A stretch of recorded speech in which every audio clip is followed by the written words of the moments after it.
कातना है नीमन बनैले बैसन हो। बतावा खेलवड़ियन के कनी ही तो एक कने कुछ नीमन चिकन बनैले बस त नाम फुआ जी ना फुआ जी खाइम आ खा के तब गांव में जाइब तब नु कैसन देखे से तो कैसन हाँ फुआ त आइल भी है नया नया पतो आइल भी तो कुल पहिर रोड के कुल नहीं के पतो के लेके पहन के आगुनी है। बाप रे बाप नतिया नथुनिया नु घार कटता हो खाए में कतना चटक बनल बा नीक लागता।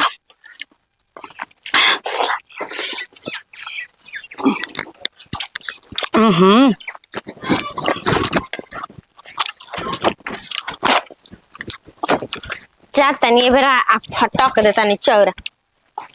फुआ क्या करता रे हाँ ठोसला मुहा में कर कर ए बधा के मार दे पर तो कभी के भतीजे मारतिया का अब तेरे के थारिया ना मिलल अगर खाइबा करे त कराइया काहे लेके बैठ गेली ह तेरे के कब खाए खातिर हमनी के रखे नहीं जा त मैं कराइया लेके चले के नहीं बैठ गेली त सलिया के भातावे तो रोकबे ना कर तोर भौजाई ले पूछला पे कबो ना कहले से तो हां हमारे घर हसीज बनल बा बताओ कबो कहली सन मतलब कहब जी के हाई चीज बनल त कूदला जी बिझोरा उठा के हैं हां त ना कहली सन हम नहीं हमारे लौकल खाता नहीं यही से ना तर पता ये तरह का यही चलिए पर ना पूछे नहीं सा ठीक बा ये हिताई ओ हिताई दौड़त रहे लो लाज नहीं के लागत पूछबो ना लाज नहीं के लागत कह देख ले अपना पतोई के मन टीका नथिया हार सब पे यही से तो फोन कैले रहनी भौजी बड़की भौजी का चुरा के लेके आली ना पहन के तो फोन कैले रहनी ना नाइकी के नाइकी के हां तो फोन वो कैले रहनी कत ने के फुआ जी गली त हम कह दनी हां भैया आइल बिया भैया फोन करके पूछे त ना करना काम पता तते काहे का कह देले कहम ना रे कहम ना जरा उठेबी भाग जीबी पूछबी ना बेटी बेटा पतो से हैं दे इधर ना हट हट हमरा के खाए दे तार नथिया भी नछ दे जानता ना बढ़िया से नथिया उतार तो मार जब कर रही चला के मारिए तो दे हम भतीजी तो भतीजी नियन कर तू फुआ है तो फुआ ले खराब आके अत्याचार ढेर मत कर बखलवाड़े लेके बेटा भाग जो मैं बेटा लेके भाग जो देखा ना देखा आंखी पे के चाम झूले लागल बिया ना होई यही तरी ताहा त टाइट होता ताहा त टाइट होता हमरा तो उम्र हो गई हां उम्र हो गई हमरा तो उम्र हो गई बा झूली काहे कुछ होई तह नथिया पे है ने के उम्र हां हां हउए बेटा पटैबी बेटा ना रे हां पहले के 52 बूढ़ हो गल बड़न ये मतलब रहन उनका चलते जानते का कहले रही इनार में कूद गई रही जो अब कूद के देखा मरियम को बच्चा पद का भी है जान ले अभी अमरूद दे हां जाई अमरूद खाएम का जो अमरूद तरह के केवन का अमरूद खियावता ना जो अब रुक मतरिया से आता नहीं अरे भौजी ओरी से मतरिया से जो कह दे तू वारो को माई तो कल भी नानी का अरे भौजी से कहता नहीं रुक जो कह दिए डर का लगा बाप हमरा केहू ले डर नहीं लागल कहता ना मेहरारू पागल ये नो कि तनके दिमाग के कथा ना लगेला कहीं ना कि खाए के बनाई तो वो जे चूल्हे तर मैं बाहर के उठा देनी लहसुन प्याज के छिलका। अब बताओ भर अगर ले जाएंगे हम खिसरा के बाहर होने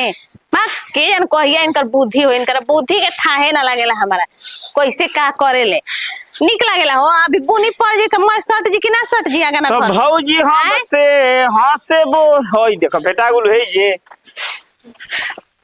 का चाहत नहीं ना बेटाइए जा राजा पहले बहुत ज्यादा बढ़ जाए ना बेटाई हो खाली बाहर आइबे करी त का भोजनो पता ही होई घुमला तारा फुर्सत रही तब नु खइबा हमारा लगे कमासुत आदमी तारा दिया बार के खोजला भवन मिली एकदम नो काम अपन जोड़ा दी एकदम का जोड़ावता सुबेरे जागत त पहिले देखो राते के सुतल जागत तनी 10 बजे अच्छा एकदम केहू के डिस्टर्ब नहीं करत 10 बजे उठा तनी मर मैदान होके खाना ना खा के 12 बजे फिर सुतत तो उठा तनी एक बार 5 बजे शाम के सांझे के उठा तनी तो मोड़ पर जा तनी सब्जी उब्जी तनी ले आ दे तनी हमार काम फिर खाओ के सुता तनी 8 बजे तो फिर उठा तनी 10 बजे दिन में के बात न सुते वाला के लगता रे तो कामे नु त करे के का बा भाई कमा के देइए दे तो आसान भाई के कमाई पर राज करे के बा ना हाथ गोड़ ना मैल गोड़ आराम से छिपा में आवत टे मार लेवे के बा जाके सुते के बा सुन ले कमाला धोती वाला नु त खाला टोपी वाला सुन ले बनी देखा भौजी राजा राजा होता है राजा राज करेगा प्रजा घास का बारेगा। अच्छा तेकर मतलब तू राजा हड़ा तार भैया प्रजा हड़न जना हम अपना भाई खातिर हम राजा होइले हैं। हम अपना भाई खातिर तना राजा दिन मैं रजाई निकल जाई जहिया बियाह होई ये। मेहरारू आई नु त मैं रजाई निकल जाई सुना पिछवाड़ा मुहे एगो आदमी ऊपर से आवेला वॉइस भोगे खातिर नाहियो कमाई न धमाई नु तब वॉइस भोगी एगो आदमी आवेला ऊपर से दुख करे खातिर कतनो कमाई नु तब हम उनकर उहे हाल रही त हम अपना भाई खातिर रमाइल बने वॉइस भोगे खातिर हमारा खातिर रहिल बड़न कमाए खातिर तारा के जानत कैसन मेहरारू मिले के चाहत कैसन? रहब हमारा जैसा हनु हम तो चाहत नहीं तारा के सोच कर देती हूं तू ही हो ना समझ जा जाएगा, तू सोच ही कर हो देती जा लेकिन किस्मत के ये नु सोचा कि बढ़िया बड़ा कि हमर तार भैया से बियाह हो तो गइल। का दिक्कत बा हम भैया के दोसर बियाह करवा देतनी क्या दिक्कत बा तू ही हमारा जो हो जा पागल लड़का हो पागल हो का हो साफा हुए हो का तू ही लगा तो सफा हुए आड़ो कहबो भैया से अपनी हां बतिया कौन देम ई नइखा सोचत कि बाहर विदेश भाई ठेकल बड़ा सन तो घर में हम 2 पैसा के काम करी बाहर- इतना फुटानी से बतियावत रह कि 9 बजे उठी ना तो 10 बजे उठी ना तो खाई ना तो सुती ना तो हगी ना तो का करी ना त ल तब जोड़वाई ना काम करी त भैया बाहर ठेकावत तो हम तो घरे ठेकावत नहीं आए घर में काम के करता चल अब रोपनी के दिन आ अच्छा बिहिया बानू कंपनी हां कैन कौन चीज के है कुरकुरे के कौन चीज के है हमरा से ना होई जा कहीं में काम कर अब खेती बधारी के दिन आ गइल बिया डलाइल बेटे लगल रोपनी लगियो स तो हमरे से न कोड़बईबू के करा से कोड़बईबू काय हम ही खाई ना कोना में कोड़ल का कि सब घर में खाला तो ठीक बा गोहट के बोले। मारी हम नु मारब हां अमी नु मारा हम कंपनी में हम ना जीव जब रौरे रहती करे वाला तो काहे खातिर एथुल बनिहार लागेला सन मजूरा लागेला सन त ल सर्वस चाही तो अपने गाही नहीं कुछ सुन ले सब चाबुन तो में अपन तारा लागा रहे के पड़ी चल के बर्तन में जा चला ढेर फुटानी कोइला बर्तन माजे वाला दे लोकतिया तारा का खाना करला काढ़ा दे? मिजाज में तारा के हां बर्तन माजे वाला तारा दे लोकतिया मिजाज में खाना काढ़ी ना तब का अच्छा मिजाज में एकदम वही लिबाज में हम निकाल लेनी मिजाज में तू खा ले मिजाज में हानु टेंशन मतलब हम तार देखते बानी तार ना खड़ा जाइए तार ना खड़ा हम छोड़ाई जाओ ने हट बाहर दो बाहर दो डरामा लगा के रखले बना खाना बना खाई हमार गाँव जाता तनी निहुर के बाहर तो भौजी खाली हमार गाँव जा तारा गाँव में का कर जे जाता हमार बुचिया बोलावतिया काहे करे बोला दई जे कहते कि ढेर दिन हो गेल तोरा देवर के देखला भेज ते जे बोला दूंगा तो नेवर कर दे हम जा जे तो जाओ जवे ओ जन पूजा ना चली पूजा लाज लगी ये बोले भी तो बुलावो दही जमा दे तनी एक दिन ले जती अब हां तब नहीं तो के चली जाई तब चल तब जा। हां बहाना लागे के खाली हाथ ना जीवन खाली अपनी इज्जत नु बा हाँ। मुझे का पाहुन है हां अरे निहुरिया पे भौजी खाली बाहर तो तू नहीं हुरा ना हम देखा तनी कैसे बाहर अब ला निहुर बाहर द ला बाहर देख हे तरह बाहर जाला निहुरिया पर जानलू हम आदमी बाहर लन तो हई से मेरारू बाहर लिसन हो तो हो जे से हई से आ हे तरह बाहर लिसन मौगी अच्छा। बाहर तो खाली काहे खातिर बाहरी हम खड़ा होके देखत हम नहीं नहीं हुर के ना बाहरी ना बैठे के बाहरी ना जाओ ने जा खाना खा बहुत दो कहानी तू कहेलू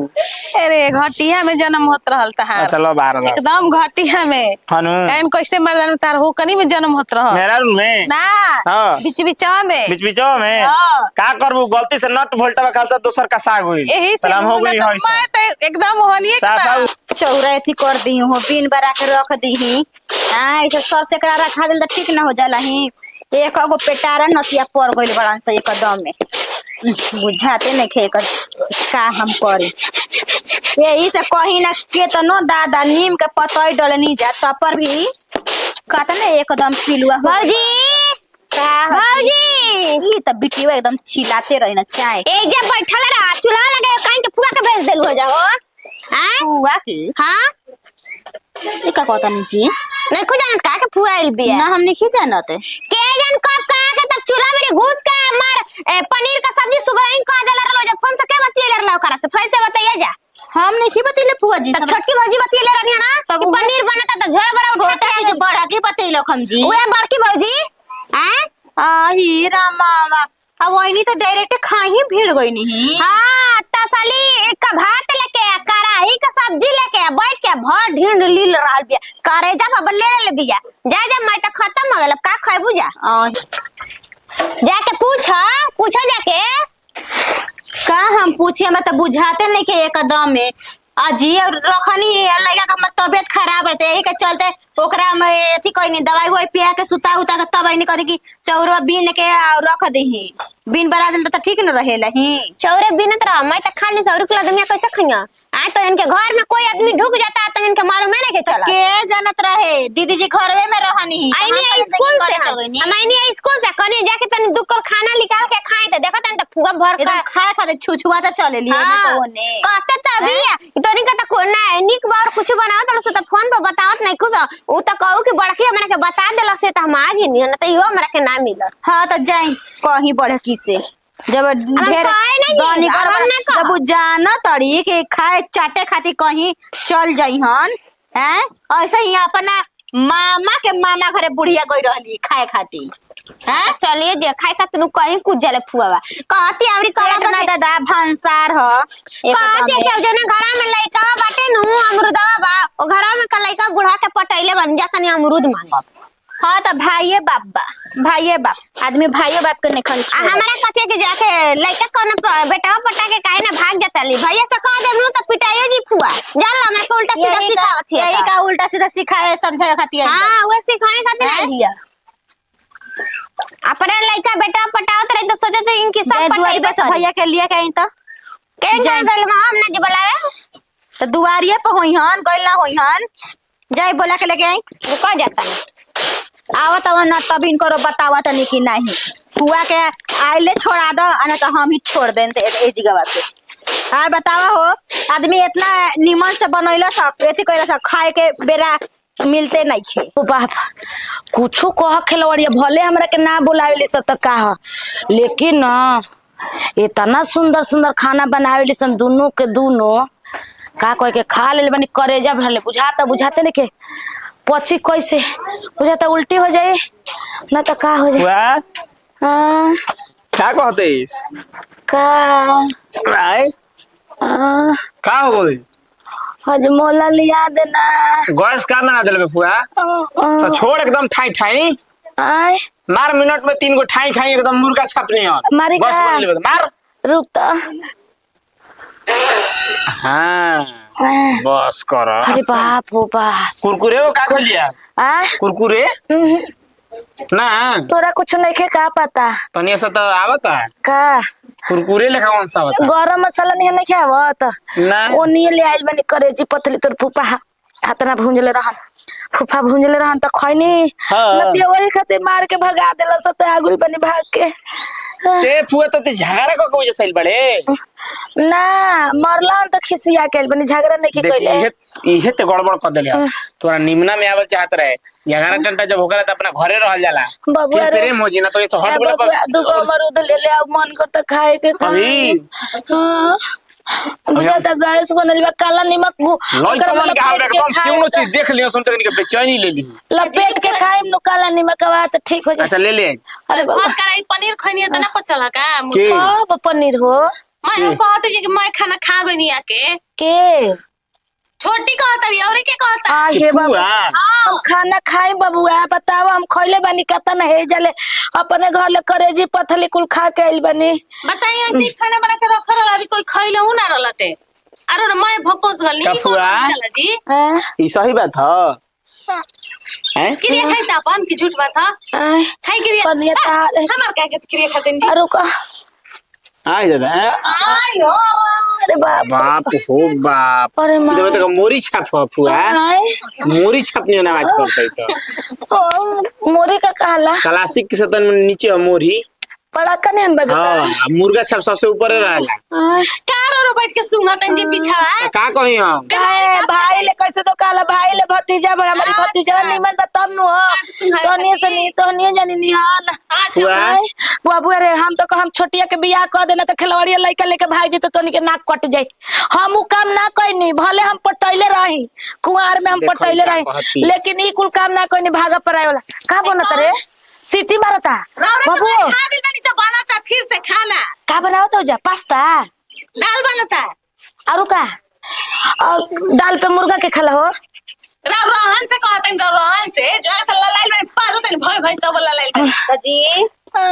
फुआ जी कन्या उठावा ना रवा से गोड़ रवा के गोड़ लागी हम की हतना बात बोलिए खाची काहे तू तो संस्कारी ना और तो तू गोड़ कैसे लगबू ना हम संस्कारी अरे हो ना हो सिटी मारता बुझाते है ना हो के सिटी बाज जाई वो नहीं देना आपकी बे बाबूआ ई तो रहन रही तो ढेर दिन छाटब ना जय बोल देम हम मुझे तो पेट जान ले। खराब हो जाए ये बाबा आदत में सुधार लाना सुन। जान बोला नहीं जैसे चलो ना हम हाथ चुके स्प्राइट लिया दे चट्टे खाते तैयार हो जाता है। एक कने आइल बन मुर्गा के करे का कहते रे, का कहते रे? हाथ चुके स्प्राइट ना मिलेला 20 रुपया वाला उहे लिया देना मेरा गैस बनेले बा त स्प्राइट पीबे रउआ घरे कोई रही त तेल नमक भात खा के आई रही ना अब भाई करेजिया पत्थरी का एक कने ओकरे हमर तबियत ठीक ना न रहे लड़के का तबियत खराब रही लेके गए आ चुप रह आही रे अरे बाप हो बा किसान मिक्सचरो चलो लगा फुआ हाय किसान मिक्सचर अब तनी बुझाता लौके चोको लगल लावा पहले चला। थुथुराउना लौकत रहे हनु अब हिंकर स्प्राइट मुंह पीबे आय स्प्राइट बा ले आइबा त पिए ले हम देखा मेरा गैस बनेले ना के चलो ए भौजी खांसी का टंगरी ऐसी कइले बानी कहाँ? बाना तनी ओ में उहे बाजत सिटी रुका ता आई दादा रुका हो आ जा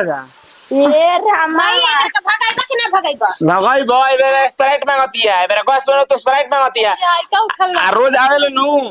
तो ये मजा मारे ले ए मेरा स्प्राइट मांगती है चुप रही क्या चरेलो अरे गिरोदम हाथ लगा बुका हम काय खाती हवा लगा लो फाटल बगलिया नहीं खे सच्चो के हां हे जे का बगली में के फाटल रही बा ऊपर वाला बम में भीतरी बगली ना रहला